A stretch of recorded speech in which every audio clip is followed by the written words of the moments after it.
നമ്മളുടെ തയ്യാറാക്കുന്നത് വെണ്ടക്ക വഴുതന വെച്ചിട്ടുള്ളൊരു തോരനാണ്. വളരെ പെട്ടെന്ന് നമുക്ക് തയ്യാറാക്കി എടുക്കാനായിട്ട്.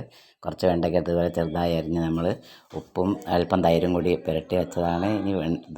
ഇനി തേങ്ങ നമുക്കൊന്ന് ചതച്ചെടുക്കാം. തേങ്ങ, പച്ചമുളക്, ചെറിയ ഉള്ളിയും കൂടി ഒന്ന് ചതച്ചെടുക്കാം. ഇനി ചീനച്ചട്ടി അടുപ്പത്ത് വെച്ച് അതിലേക്ക് 1 ടേബിൾ സ്പൂൺ വെളിച്ചെണ്ണ ചേർത്ത് കൊടുത്ത് ചൂടായി വരുമ്പം കടുകും കറിവേപ്പിലയും വറ്റൽമുളകും കൂടി ചേർത്ത് ഒന്ന് മൂത്ത് വരുമ്പോൾ നമുക്കതിലേക്ക് ഒരു പകുതി സവാള അരിഞ്ഞത് ചേർത്ത് നല്ലതുപോലെ ഒന്ന് വഴറ്റിയതിന് ശേഷം നമ്മൾ ചതച്ച് വെച്ച തേങ്ങയും പച്ചമുളകും കൂടി ചേർത്ത് നല്ലതുപോലെ ഒന്ന് വഴറ്റി കൊടുക്കണം. ആവശ്യത്തിന് ഉപ്പും ചേർത്ത് കൊടുക്കുന്നുണ്ട്.